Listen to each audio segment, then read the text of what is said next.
Alhamdulillahi Rabbil Alamin wal aqibatu lil muttaqin wala udwana illa 'alal zalimin wa nusalli wa nusallim ala hadzal nabiyil karim wa ala alihi wa sahbihi wa man tabi'ahum bi ihsanin ila yaumiddin amma ba'd.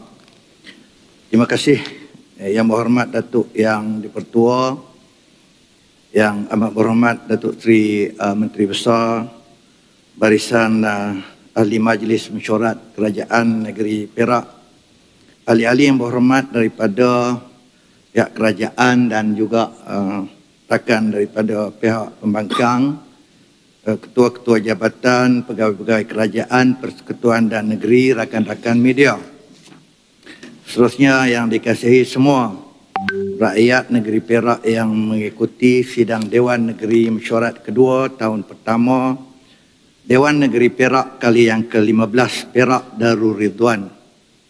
Sebagai permulaan, suka saya memulakan perbahasan titah Tuanku Paduka Seri Sultan Perak pada hari ini dengan membaca firman Allah Subhanahu wa taala. A'udzubillahi minasyaitonir rajim. Innallaha ya'muru bil 'adli wal ihsan wa ita'i dzil qurba wa yanha 'anil fahsya'i wal munkari wal baghi ya'izukum la'allakum tadhakkarun. Shadaqallahul azim. Surah An-Naml ayat yang ke-90 yang bermaksud, sesungguhnya Allah menyuruh kamu berlaku adil dan berbuat kebajikan, memberi bantuan kepada kerabat dan melarang melakukan perbuatan keji, kemungkaran dan permusuhan. Dia memberi pengajaran kepada kamu agar kamu dapat mengambil pelajaran daripadanya. Datuk Yang Dipertua, saya mengambil kesempatan dalam sesi perbahasan saya ini untuk mengucapkan tahniah di atas pelantikan semula sebagai Yang Dipertua Dewan Negeri Perak pada penggal yang kelima ini. Dan terima kasih sekali lagi saya ucapkan kerana memberi ruang untuk saya mengambil bahagian dalam sesi perbahasan ini. Terlebih dahulu saya selaku Ketua Pembangkang, terima kasih memulakan ucapan perbahasan dengan merafak sembah dan menjunjung kasih atas penzahiran titah ucapan Diraja Duli Yang Maha Mulia Paduka Seri Sultan Perak Darul Ridwan Sultan Nazrin Muazzuddin Shah Ibnu Almarhum Sultan Azlam Muhibbuddin Shah Al-Maghfirullah di atas titah ucapan Duli Yang Maha Mulia Paduka Seri Sultan Perak sempena dengan perasmian mesyuarat kedua tahun pertama Dewan Negeri Perak ke-15 yang telah berlangsung semalam.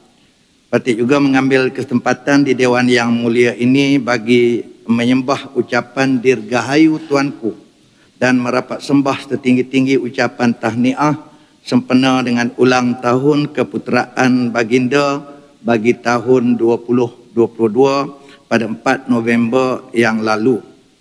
Sesungguhnya Datuk Yang Dipertua sesungguhnya pada titah tersebut telah memberikan satu gambaran serta hala tuju yang jelas ke arah untuk memastikan agenda pembangunan kesejahteraan rakyat negeri Perak itu menjadi keutamaan dan perlu dititik beratkan melalui tata kelola dan juga urus tadbir yang benar-benar telus, bersih, prihatin dan mempunyai nilai kebertanggungjawaban yang tinggi oleh semua pihak. Saya mengambil kesempatan untuk merakamkan juga ucapan tahniah kepada Yang Amat Berhormat Kota Tampan kerana telah berupaya dan berjaya menubuhkan kerajaan negeri Perak selepas PRU yang ke-15 dan sekali lagi dilantik menjadi ketua kerajaan sebagai Menteri Besar yang ke-15. Ucapan tahniah juga dan selamat maju jaya diucapkan kepada 10 ahli mesyuarat kerajaan yang telah dilantik untuk menerajui portfolio yang berkaitan untuk memastikan negeri Perak ini berada di landasan yang betul. Saya juga mengambil kesempatan mengucapkan tahniah dan selamat berkhidmat buat semua ahli-ahli yang berhormat dan ahli Dewan Negeri yang baru serta yang telah mengekalkan kerusi baik bagi pihak kerajaan maupun di pihak pembangkang. Jadi peri pentingnya kita semua adalah memberi perkhidmatan yang terbaik dan mengangkat ekonomi serta taraf hidup rakyat negeri Perak yang tercinta ini ke satu tahap yang lebih baik daripada apa yang kita nikmati pada hari ini. Jadi bersamalah kita memikul satu tanggungjawab bagi mengamalkan budaya politik matang untuk membawa kesejahteraan kepada semua rakyat negeri Perak yang tercinta ini. Yang berhormat Datuk Yang Dipertua, saya ingin menyentuh ucapan ke bawah Duli Yang Maha Mulia Paduka Seri Sultan Perak di Perenggan 5 muka surat 4 yang menyentuh mengenai dengan suasana politik di negeri Perak dan juga penubuhan kerajaan negeri Perak yang berpandukan kepada perkara 16.2 Undang-Undang Tubuh Kerajaan Perak Darul Ridwan dan juga keabsahan pelantikan yang amat berhormat Menteri Besar. Jadi sebelum itu saya ingin mengucapkan juga 7 jutaan terima kasih kepada semua yang terlibat dalam urusan pilihan raya yang ke-15 baru-baru ini, dan terima kasih juga kepada semua pengundi-pengundi yang telah melaksanakan tanggungjawab sebagai warga negara. Jadi penghargaan yang tidak terhingga kepada pengundi-pengundi muda dan pengundi yang pertama kali yang telah pulang mengundi dan telah memberi manifesti perubahan lanskap politik yang mereka mahu perubahan dalam tadbir urus kerajaan ke arah yang lebih telus, lebih prihatin, lebih bersih dan lebih stabil, sehingga membolehkan kami di pihak pembangkang selama 26 orang berada di sebelah sini pada hari ini. Ini adalah manifestasi daripada pengundi-pengundi muda.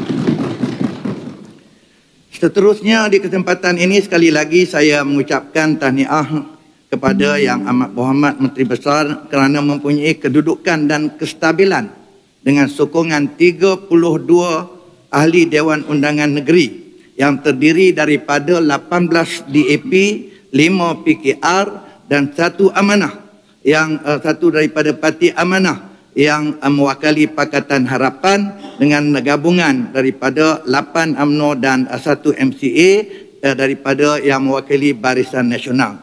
Sehubungan dengan itu, kami daripada Blok Pembangkang turut mengakui keabsahan Kota Tampan sebagai Menteri Besar.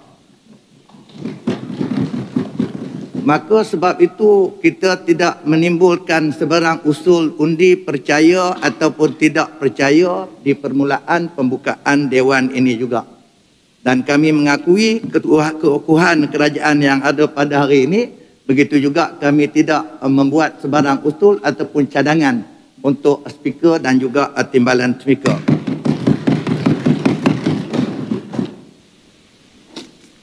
Dengan itu harapan saya agar Yang Amat Berhormat Kota Tampan dan ahli-ahli yang berhormat sama-samalah kita tumpukan perhatian kepada agenda-agenda yang boleh memberi manfaat kepada rakyat yang jauh tertinggal pada hari ini dan juga pembangunan negeri Perak yang kita cinta ini. InsyaAllah kami akan menjadi satu blok yang pembangkang, yang konstruktif, yang cuba membantu sedaya upaya untuk memberi manfaat kepada negeri yang kita cintai ini.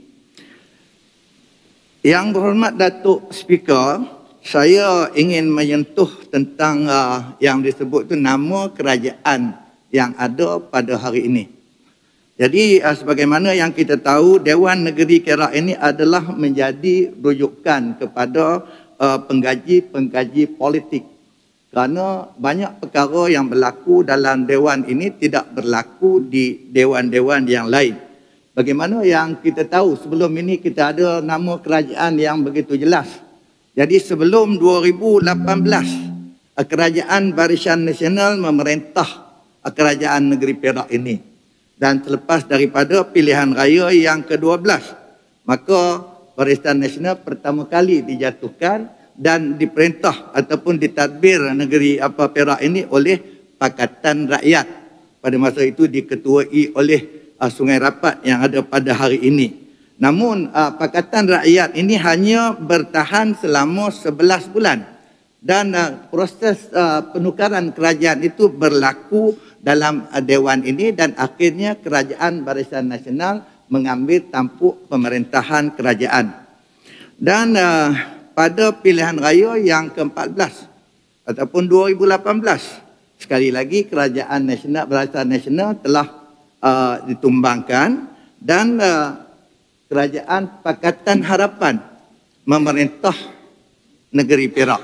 Nama kerajaan itu Pakatan Harapan. Tapi satu perkara yang sama, peralihan berlaku di atas kesedaran beberapa orang ahli Dewan Undangan Negeri, maka Kerajaan Pakatan Harapan itu hanya bertahan 22 bulan.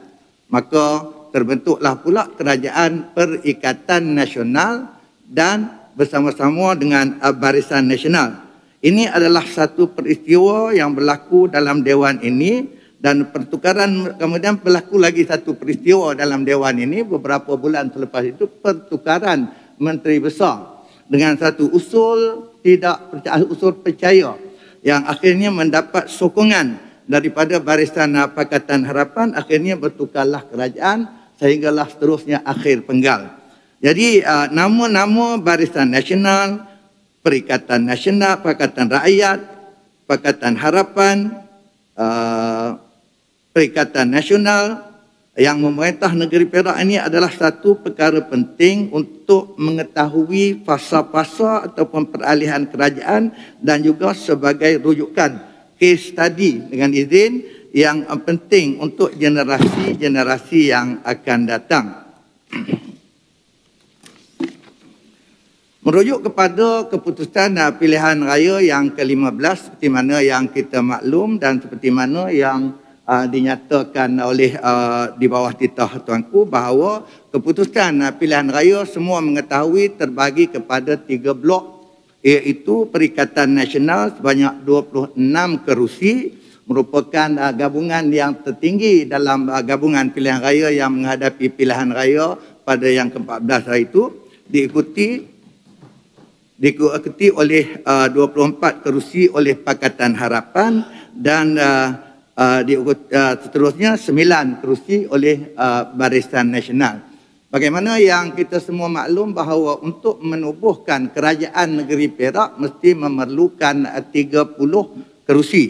Memerlukan 30 kerusi, maka boleh minima untuk menubuhkan kerajaan negeri Perak. Melihat kepada ini, tidak ada mana-mana gabungan yang boleh menubuhkan kerajaan.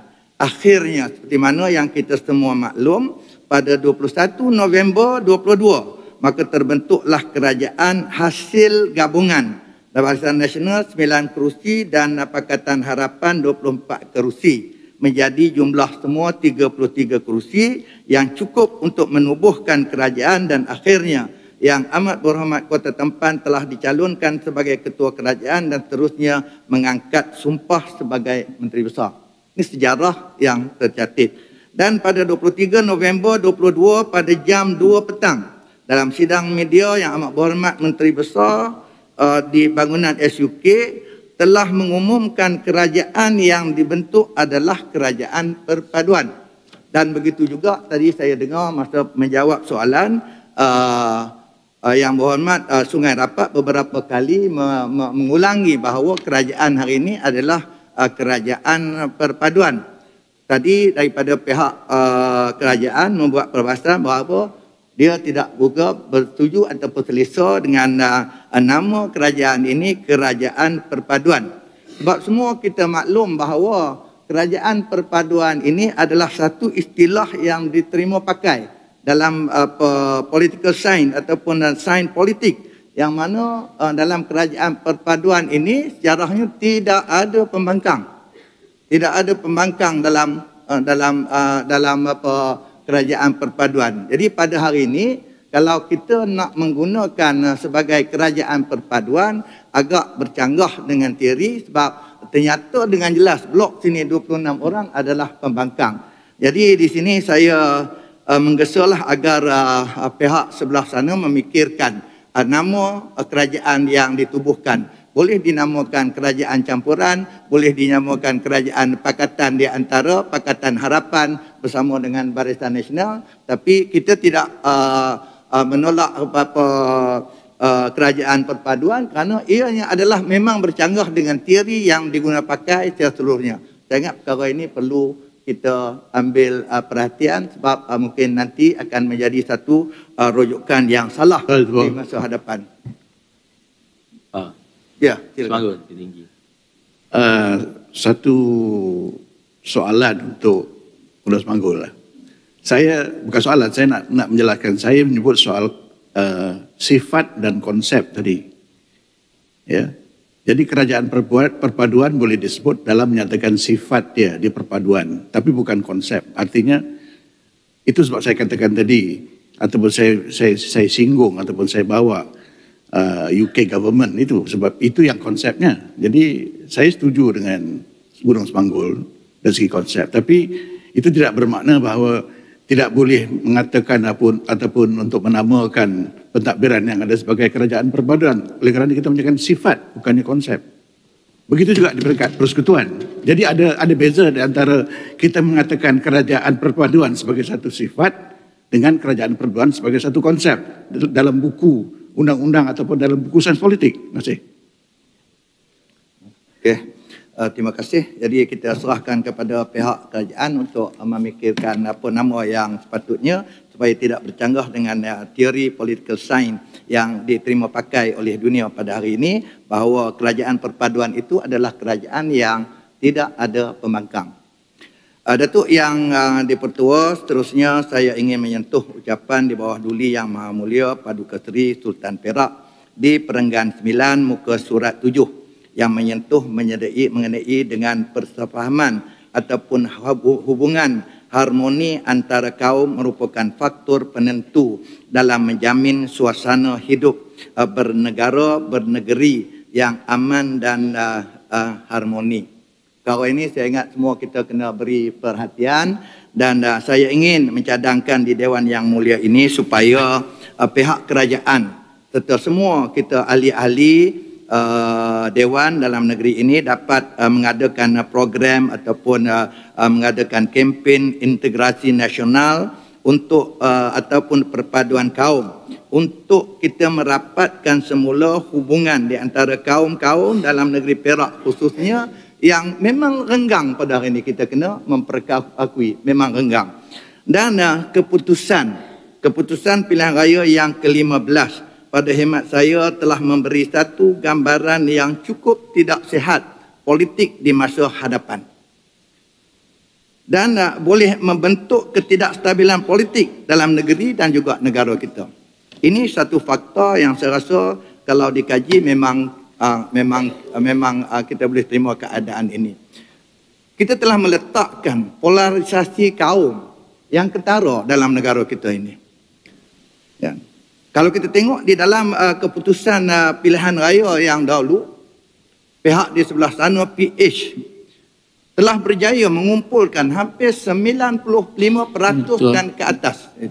Semanggul, selinsing nak. Kejap. Nanti dulu selinsing. Dia tak ni lagi. Mengumpulkan 95% kaum bukan bumi tera di satu sudut. Ini berlaku, proses ini berlaku dan ini fakta. Sehingga di mana-mana tempat yang tidak ada, walaupun di situ tidak mempunyai majoriti kaum bukan bumi putera, mereka masih lagi mengundi Pakatan Harapan. Berarti kita telah mempolarisasikan. Dan begitu juga kita tengok dalam satu sudut lain, sekarang ini telah berlaku. Perikatan Nasional seperti mana yang dinyatakan tadi telah mendapat 30-70% Melayu. Kita telah meletakkan dalam satu sudut yang berlainan. Tapi Malang, kita tengok Malang dalam politik Malaysia, hanya blok sini saja yang dipersalahkan.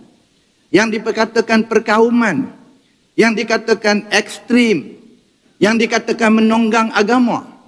Hanya sebelah sana. Tetapi pada hakikatnya, seperti mana yang dilabel tadi, Taliban dan sebagainya, pada hakikatnya polarisasi kaum ini telah dibentuk oleh sebelah sana. Sebab itu saya nak memetik satu kenyataan yang dibuat oleh veteran politician daripada sebelah sana. Kalau boleh saya sebutkan, Saudara Lim Kit Siang mengatakan awas gelombang hijau pada pilihan raya yang ke-15 pada 17 dan juga 18, dan pekerjaan perlu mengekang supaya negara ini tidak dijadikan negara Islam dan menjadikan beberapa tindakan-tindakan daripada kerajaan yang menghala kepada sebelah kita. Jadi gelombang satu ini sebenarnya ini bukan gelombang hijau ditujukan kepada PAS. Ini kalau kita lihat seolah-olah berlaku Newton teori, kata-kata teori Newton. Action there will be an reaction. Satu tindakan dia mesti ada satu tindakan lain. Hasil daripada polarisasi ini, kalau kita tidak tangani, saya yakin apa yang dikatakan oleh saudara Lim Kit Siang ini akan terjadi. Dan mungkin pilihan raya yang akan datang akan berlaku dua partition. Satu pihak di sebelah sana, satu pihak di sebelah sini. Ini adalah reaction secara tidak langsung. Tidak ada satu gerakan untuk menyatukan Melayu berada di blok sini. Ini yang menjadi kerisauan. Maka sekiranya perkara ini berlaku, kita akan mewujudkan suatu suasana politik yang tidak stabil. Jadi di sini kan sebagai bertanggungjawab, bagaimana yang katakan dewan kita ataupun di negeri Perak kita memulakan. Jadi saya menyeru kepada Kota Tampan dan seluruh kerajaan di sana, kita kena mengadakan program-program yang boleh merapatkan interaksi di antara kaum. Dan kita tidak boleh menimbulkan tuntutan-tuntutan yang boleh menimbulkan kegeseran di antara kaum. Saya menyentuh ini nak meminta pendirian kerajaan mengenai beberapa perkara seperti mana yang disebutkan. Sebab kita kena sebut di dalam dewan ini. Kerana perkara ini, sekejap, saya habis poin lagi saya bagi. Yang pertama, ini secara konsisten yang kita dengar kan meminta supaya diadakan pemberian ataupun hak milik tanah kekal ataupun 999 tahun. Yang saya rasa kawan-kawan di sebelah sana dulu ini adalah satu sensitiviti yang ada kepada kita. Jadi saya nak tanya ataupun kena buat pendirian kerajaan di sini. Apakah stand kerajaan di atas tuntutan untuk mengadakan ataupun memberi hak milik kekal kepada kampung-kampung baru ini? Dan yang kedua, kita tahu walaupun ini adalah berlaku di peringkat kebangsaan, mengenai dengan pengiktirafan sijil UEC ataupun Unified Examination Independent Chinese Secondary dan peperiksaan bersama sekolah-sekolah menengah Cina bebas, yang mana kita semua tahu bahawa sekolah ini dibentuk memang lari daripada dasar pendidikan kebangsaan. Setelah sekian lama lari daripada dasar, maka membuat satu tuntutan supaya diiktirafkan. Yang kita nak bina di sini, isunya adalah perkara-perkara ini akan menjadi renggangan di antara kaum, polarisasi kaum. Dan natijah hujungnya tidak cantik kepada politik negara kita. Saya nak minta pendirian kerajaan di atas sini sebab sebahagian besar daripada sekolah-sekolah yang mengeluarkan sijil UEC ini adalah berada dalam negeri Perak. Bentuk bantuan apa semua kita kena buat. Sebab perkara ini bukan kita nak menghina mana-mana pihak. Kan kita nak mengadakan supaya ada satu keharmonian di antara kaum. Mohon tidak mengenai satu tuntutan. Astaka. Okay. Ada standing order Semanggul. Okay. Daripada Bocang. Apa dia? Terima kasih Speaker. Point order 40/3A, di mana seorang ahli hendaklah bertanggungjawab atas kebenaran kenyataan dan isi kandungan ucapannya. Jadi Gunung Semanggur ada cuba UEC ini untuk sekolah menengah Suwa ni, mereka ni walaupun tidak diiktiraf tetapi intipati pelajaran mereka juga dipupuk untuk mencintai negara kita. Jadi tidak ada unsur. Jadi saya rasa Gunung Semanggur nak cuba nak memburuk-burukkan pelajar-pelajar ataupun guru-guru. Mereka belajar ni lepas tamat sekolah pun berbakti kepada negara. Termasuk juga dengan Pantai Remih, juga pelajar SUA. Adakah dia seorang yang tidak berbakti kepada negara? Saya rasa Gunung Semanggur hentikan untuk memburuk-burukkan, berikan sangkaan buruk kepada golongan ini. Terima kasih.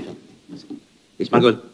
Okey, saya nak menyentuh balik. Saya tidak memburukkan. Saya menyatakan bahawa sijil UEC ini menggunakan silbus selain daripada silbus aliran kebangsaan.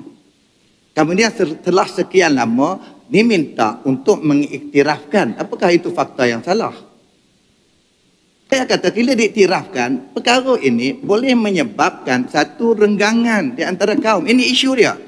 Okey, habis. Mohon penjelasan Astaka.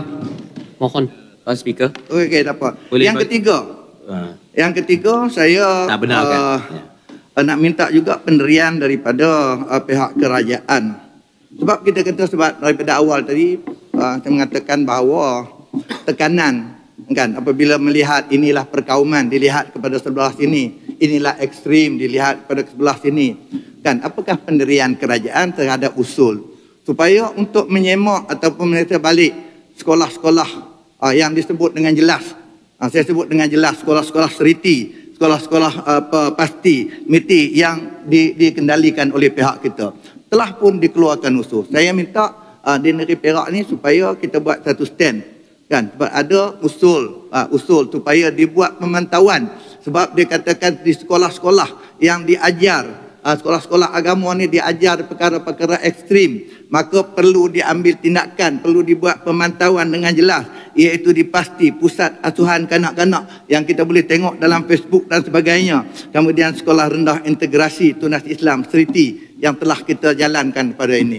Jadi kita nak minta stand kerajaan terhadap perkara ini.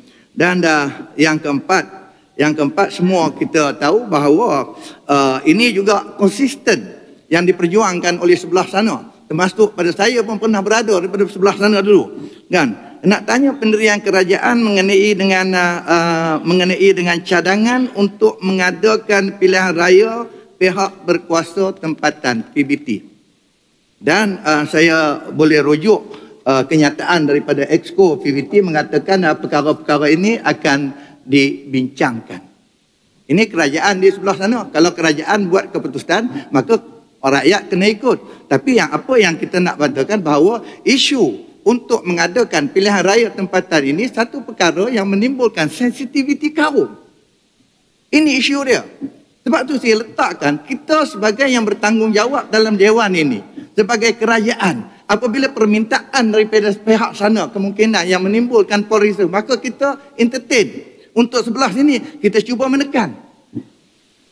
Di Manong tadi ada minta dia.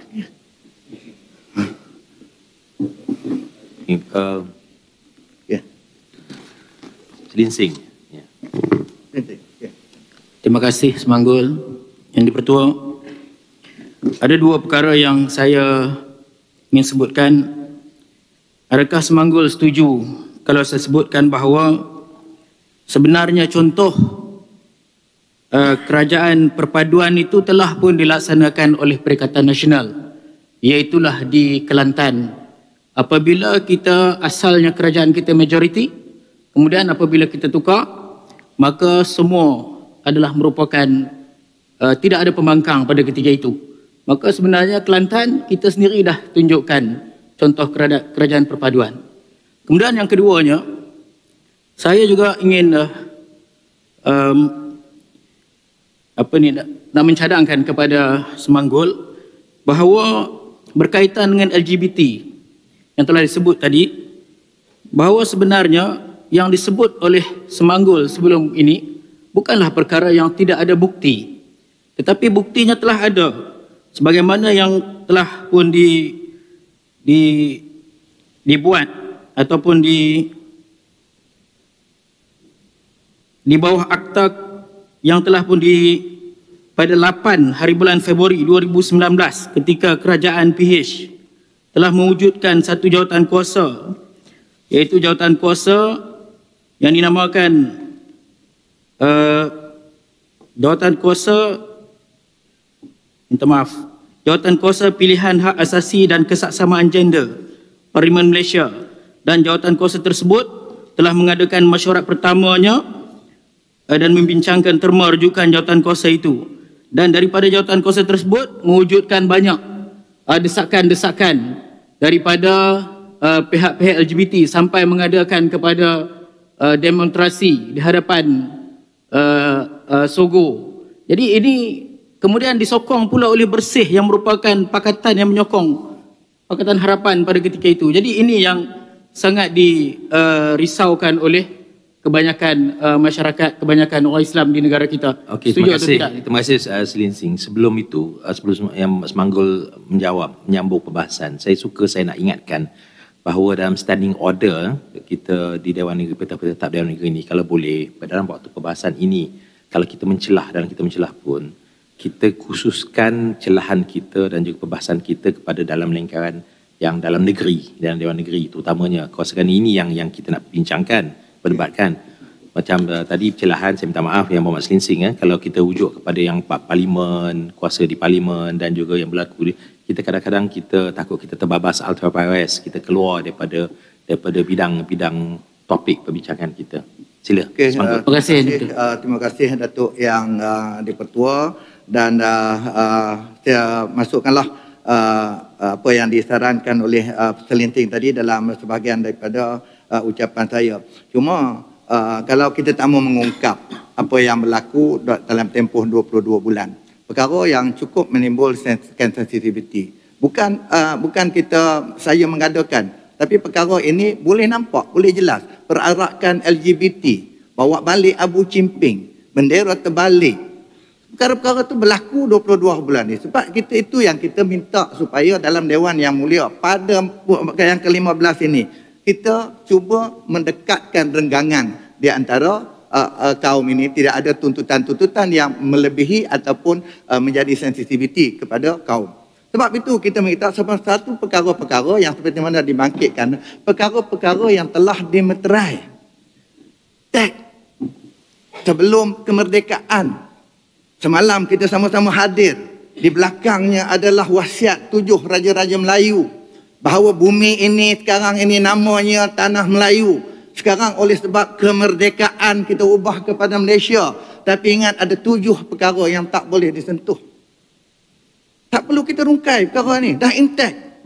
Bila kita cuba usik perkara-perkara yang telah intact, maka perkara ini yang menimbulkan keregangan di antara kaum. Kita minta kepada kita dah terima kedudukan, penduduk kita terima. Cina, Melayu 61%, 27% Cina yang ada, kaum Cina yang ada di Malaysia, dan 17% kaum India yang ada. Kita masyarakat majmuk.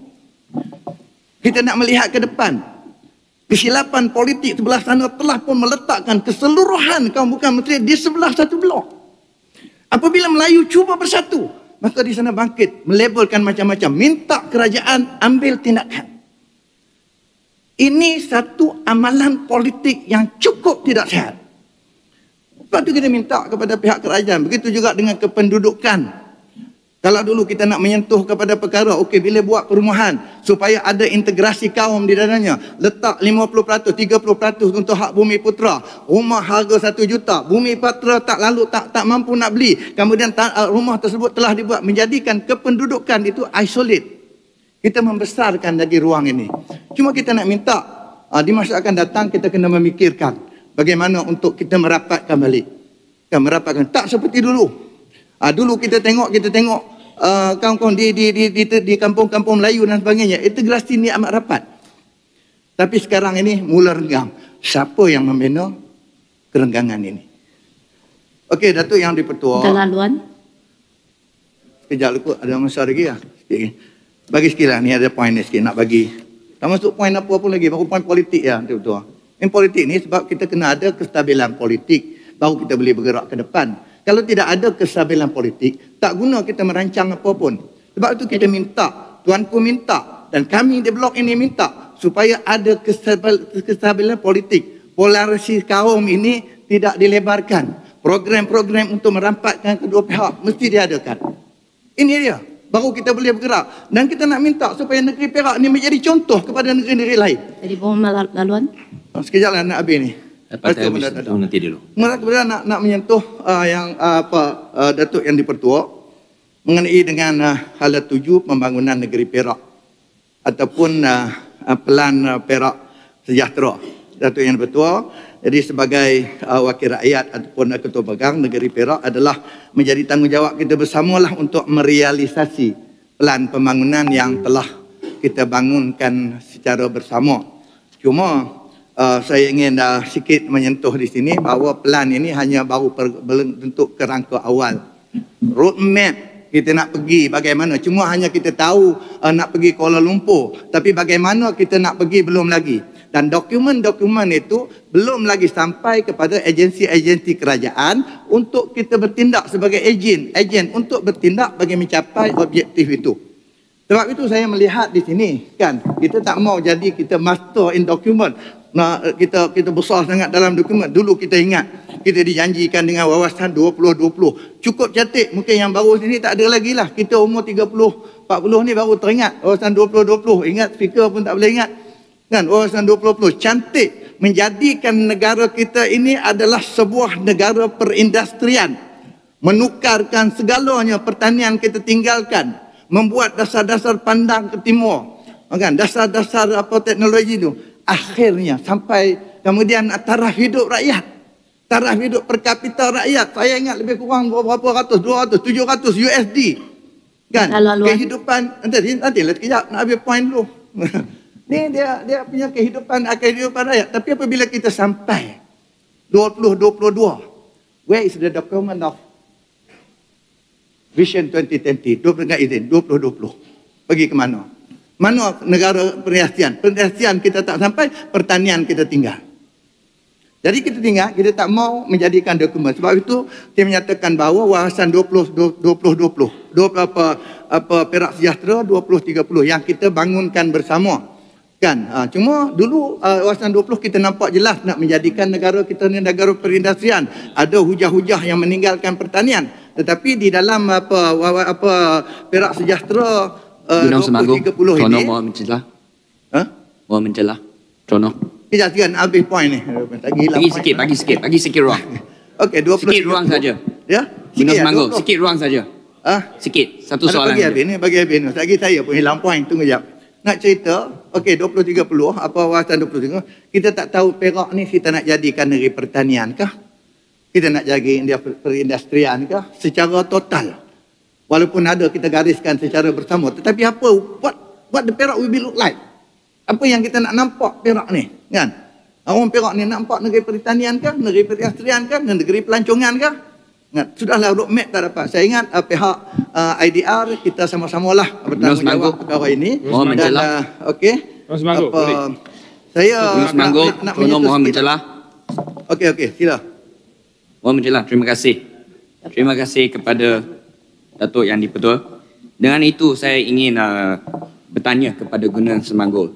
Semasa di pihak sebelah sana mentadbir kerajaan negeri Perak, adakah di pihak sebelah sana telah mengadakan satu direction kepada rakyat Perak? Pada pandangan saya memang tiada. Itulah sebab rakyat telah memilih kerajaan Barisan Nasional dan juga kerajaan Pakatan pada hari ini. Lagi. Saya nak bagi tahu bahawa wawasan Perak Sejahtera ni kita bangunkan bersama. Setakat ini kita perancang baru ada kerangka roadmap, tapi belum ada dokumen. Apa yang hendak dilakukan oleh jabatan-jabatan sebagai ejen untuk sebagai enjin untuk mencapai matlamat tersebut. Itu yang saya kata. Okey, saya nak menyentuh. Semasa nak menyambung, saya ingat Exco Pertanian boleh kita menyambung kepada apa yang telah kita rancangkan dan saya rancangkan dalam masa berada dalam Exco Pertanian dulu. Yang pertama, matlamat yang kita nak letak atas mengenai dengan security makanan. Ya, mengenai dengan security makanan, bahawa kita melihat bahawa yang sekarang ini SSL ataupun kejaplah. Bagilah sikit peluang sikit. Okey. Patah sila. Ya, terima kasih Yang Berhormat Gunung Semanggo. Yang tadi Yang Berhormat sudah katakan ini tanah air Melayu, sini, tapi kita berbesar hati, dengan hati yang terbuka, kita terima dengan apa bangsa kaum yang berada di sini. Tetapi sejak permulaan sehingga sekarang dalam perbahasan Yang Berhormat, saya dengar dengan pelbagai isu yang dibangkitkan hanya dalam perkauman. Bila kami tadi Yang Berhormat bangkitkan isu tentang pemilihan di peringkat PBT, yang pertama Yang Berhormat kata dia akan mewujudkan isu perkauman. Bila katakan pengistirafan dengan CJUEC belum bincang, tapi dalam perkauman. Di China nak ni sekolah ni lagi bila kata dengan cara tanah isu geran kekal, hamilan kekal juga berpemikiran tu dalam sudut hanya perkauman. Jadi adakah yang bercanggah dengan apa yang telah dibangkitkan oleh Yang Berhormat katakan dengan hati yang terbuka? Okey. Kita bincang semua isu yang berkaitan semua kaum, bukan bila ada isu berlaku hanya fikir dengan perkauman saja. Terima kasih. Okey. Okey, Jadi Datuk Yang di-Pertua, kita telah mengatakan bahawa dahulu kita telah menerima konsep kerakyatan. Semanggul tinggal 5 minit pada masa itu. 5 minit lagi ya. 5 minit tambahlah sikit ni. Pertama kali ni kan.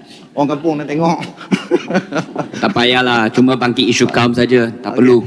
Okey ya. Okey, tak apa. Okey, yang pertama mengenai dengan aliran tuju, nanti kita bicara soal ini polarisasi pada permulaan. Sebab itu kerajaan kita telah mengadakan satu aliran pendidikan kebangsaan, satu aliran, tetapi permintaan okey mengada kolej jenis kebangsaan, kita benarkan mengadakan pula aliran ini yang kita diceritakan supaya faham kita dulu sebelum dapat satu rumusan yang kata ini semua kerana perkauman. Sebab itu kita kata agenda perkara-perkara yang telah kita lakukan itu kita perlu rapatkan. Okey, saya tidak masuk lagi, dia ada 5 minit.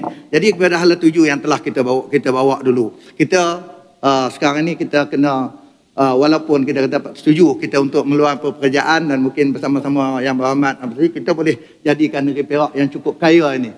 Kan cukup kaya ini pertama kita jadikan negeri pertanian kita sebab kita mempunyai pertanian dan juga kita tak boleh tinggal perindustrian. Kita kena pergi simultaneously dan juga kita ada industri produk-produk pelancongan yang besar. Kita boleh pergi. Cuma saya nak menyentuh mengenai dengan industri pertanian, khususnya kepada padi. Kan, sebab padi ni makanan ruji kepada rakyat Malaysia, rakyat kita sepenuhnya. Kan, kita punya SSL, SSR, Self-Sufficient Level ataupun kadar sara diri yang kita tanam padi dalam Malaysia ni, kita hanya mampu menampung kepada 70%, 70 orang. Di negeri Perak, kita hanya mampu menampung 90 orang. Sedangkan kita keluasan yang lebas, yang besar. Sebab itu saya telah meletakkan bersama dengan agensi kajian untuk mencapaikan pada masa itu. Sebab purata pengeluaran beras ataupun padi untuk 1 hektar dalam negeri Perak ini adalah di antara 4 sampai 5 metrik tan. Kan, per hektar. Kan, sebab itu kita dapat menampung hanya 90% dan kekurangan 90% daripada Malaysia. Whereby banding dengan negara jiran, negeri jiran, dia telah pun sampai tahap boleh 1 hektar mencapai 7 ataupun 8 metrik tan. Begitu juga negeri sebelah. Jauh kalau kita berbanding dengan Indonesia ataupun negeri-negeri jiran. Mereka mampu mencapai 10 metrik tan. That means kita buat 2 kali sama dengan dia buat sekali. Sebab itu kita kena mencari jalan, satu usaha. Bagaimana untuk kita meningkatkan hasil pengeluaran ini. Ingat kita boleh tumpukan penuh tenaga yang pertama. Itu yang pertama. Memang boleh buat. Sebab itu rakan saya di negeri jiran, di negara jiran yang di Kedah telah pun menghantar research team untuk tengok di Indonesia bagaimana dia boleh mendapatkan hasil tanam sampai 10 sampai 12 metrik tan untuk per hektar. Begitu juga kita dulu tanam padi, tanam padi hanya 1 musim. Kemudian ada teknologi sampai 2 musim. 1 musim kita tanam mengambil masa 120 hari. Whereby di negara-negara jiran dia telah mendapat 3 kali setahun. Dah sampai 3 kali setahun dengan yield hasil sampai 3 kali ganda. Mengapa kita tertinggal di belakang? Jadi ini perlu kita bagi fokus. Sebab tu saya nak masuk sikit lah. Ini speaker bagi izinkan saya sikit lah. Sebab perkara ini saya bercakap lama. Enggak, khususnya di Semanggul lah. Di Semanggul, tempat saya di Krian. Salah satu daripada jelapan padi yang terbesar di Kerian yang kita boleh mengeluarkan hasil yang kita tengok. Kita tengok punca mengapa yang tak boleh naik. Kita kena pasti mengapa hasil-hasil padi ni tak boleh nak dinaik. Yang pertama, sumber air. Sumber air untuk di Kerian itu adalah daripada Bukit Merah. Bukit Merah itu empangan yang dibuat oleh British dulu. Punca air Bukit Merah itu hujan. Dan Bukit Merah itu dulu ditampung hanya untuk pertanian. Tapi apabila masa berlalu, kita pun masa panjang, Bukit Merah juga menampung air untuk pertanian. Menampung air untuk ikan kelisa. Ikan kelisa ni saya pergi perhati tengok dia flow air tu.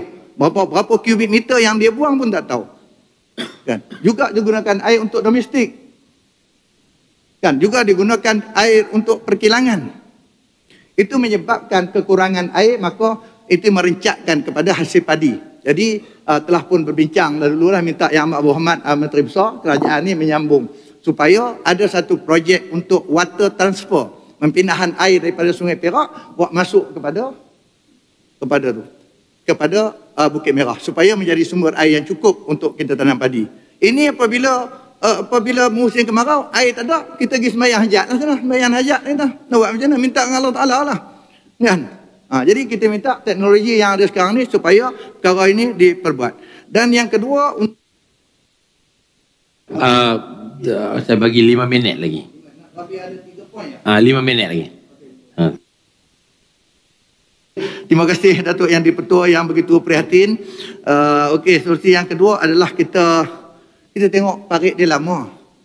Parit duduk di bawah, bendang duduk di atas. Dan tengok orang buat bendang dah lah, input dia tu dah mahal. Ni nak ambil air tu kena pakai enjin pula. Enjin baru ni pam mari ke bawah. Kita tengok di Sekincan dah buat naik ke atas. Tanya pasal apa yang tak boleh buat ni, dia kata kos mahal. Kos mahal betul kita buat proposal lah. Saya ingat kita kena memperbaiki sistem peparitan yang ada. Bukan itu saja Datuk Speaker. Kan? Dah lepas peparitan kita pergi tengok yang tebas tu, tak kita nak salah mana. Yang tebas tu dia tebas ke atas ya. Yang bawah ni tak jalan. Betul air belakang tu sampai ke belakang sana tu dah air tak sampai, dia tanam kelapa sawit. Kita nak marah pula dia tanam kelapa sawit. Sekarang kita tak buat penyelesaian. Kemudian yang ketiganya adalah mengenai dengan dia kata pasal apa yang belah Kerian tu padi sampai 3-4 metrik tan, sedangkan break even point untuk sampai itu sampai 2 metrik tan. Nak cerita keadaan. Jadi dia kata sebab tanah tu tak subur. Jadi tanah tak subur, sekarang ni sistem baja, teknologi dan sebagainya, pengkapuran kita boleh buat. Saya ingat kita kena beri perhatian lah perkara ini. Jabatan Pertanian kalau ada bajet kita kena buat secara tuntas. Dan saya yakin kalau boleh dapat kepada 9 daripada 3 metrik tan purata sampai 9 metrik tan, kita dapat memenuhi SSL kita. Kemudian yang keempat ni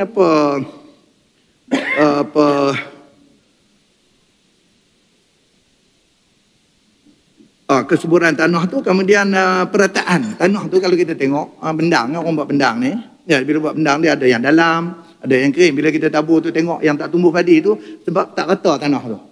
Dia tak buat lama dah. Jadi memang pihak pertanian kena keluar belanja.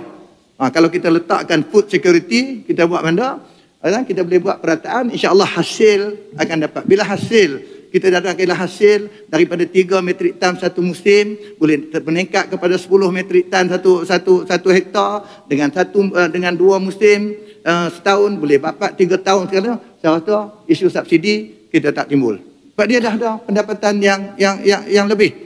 Dan juga isu security makanan, penyediaan makanan yang secukupnya untuk rakyat negeri Perak. Termasuk kawan-kawan kita sebelah sana.